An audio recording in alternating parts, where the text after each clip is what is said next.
லண்டன்ல தன்னுடைய முதல் சிம்போனி இசையை வெற்றிகரமாக அரங்கேற்றிய பிறகு நாடு திரும்பிய இசைஞானி இளையராஜா நேற்று டெல்லியில் பிரதமர் மோடியை சந்திச்சு பேசியிருக்காரு.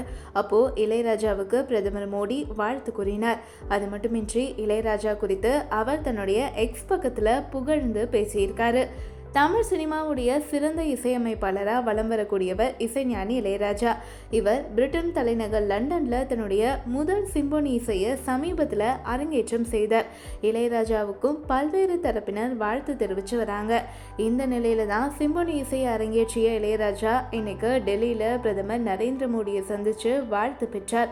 அப்போது இளையராஜா தன்னுடைய சிம்போனி இசை அரங்கேற்றம் பற்றிய விஷயங்களை பிரதமர் மோடி கூட பகிர்ந்து கொண்டார். பிரதமர் மோடி இளையராஜாவுக்கு வாழ்த்து தெரிவித்தார். இது தொடர்பாக பிரதமர் மோடி தன்னுடைய எக்ஸ் பக்கத்தில் நம்முடைய இசை மற்றும் கலாச்சாரத்தில் மகத்தான தாக்கத்தை ஏற்படுத்தியவர் ராஜ்யசபா எம்பியான இசை ஜாம்பவான் இளையராஜா. இவரை சந்திச்சதுல மகிழ்ச்சி அடைகிறேன். இளையராஜா அனைத்து வகையிலும் முன்னோடியா இருக்காரு.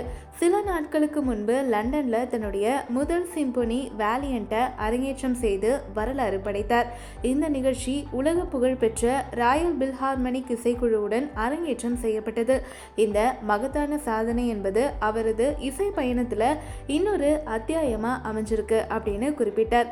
அதே போல பிரதமர் மோடியுடனான சந்திப்பு குறித்து இளையராஜா தன்னுடைய எக்ஸ் பக்கத்துல பிரதமர் மோடி கூட மறக்க முடியாத சந்திப்பு நடத்தின. இந்த சந்திப்பின் போது பல்வேறு விவகாரங்கள் பற்றி விவாதித்தோம். அதுல என்னுடைய சிம்போனி வேலியண்ட்டும் அடக்கம்.